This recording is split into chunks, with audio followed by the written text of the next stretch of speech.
मैया पासवन जी के बेटवा माजा मारल लखौगे गे मैया पासवन जी के बेटवा माजा मारल लखौगे।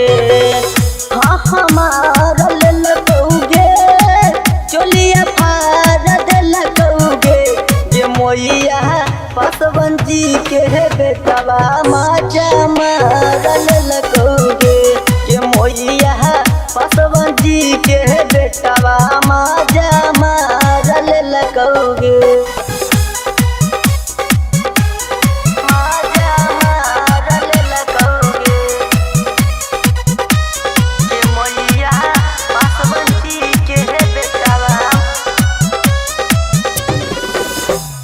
पड़लौ हमारा परन हजरिया आके धर ललकौ हमारा कमरिया गे मैया धर ललकौ हमारा कमरिया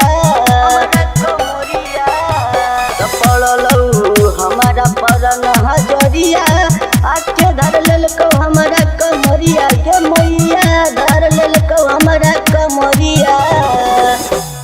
ढाकल रोहे मोरा जवानी के उघार लखौगे गे मैया पासवन जी के बेटवा माजा मारल लखौगे।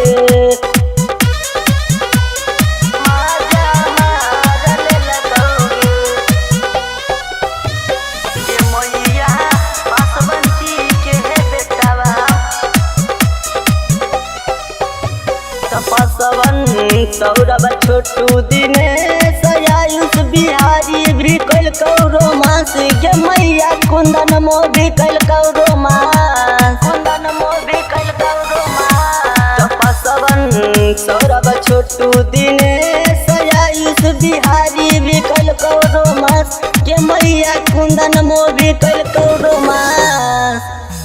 तब गौतम गुलशन मिल के गंदा गंदा काम कैल कहोगे गे मैया पासवन जी के बेटवा माजा मारल लखौगे। हाँ मारल लखौगे कि चोलिया फारद लखौगे गे मैया पासवन जी के बेटवा माजा मारल लखौगे गे मैया पासवन जी के बेटवा माजा मारल लखौगे।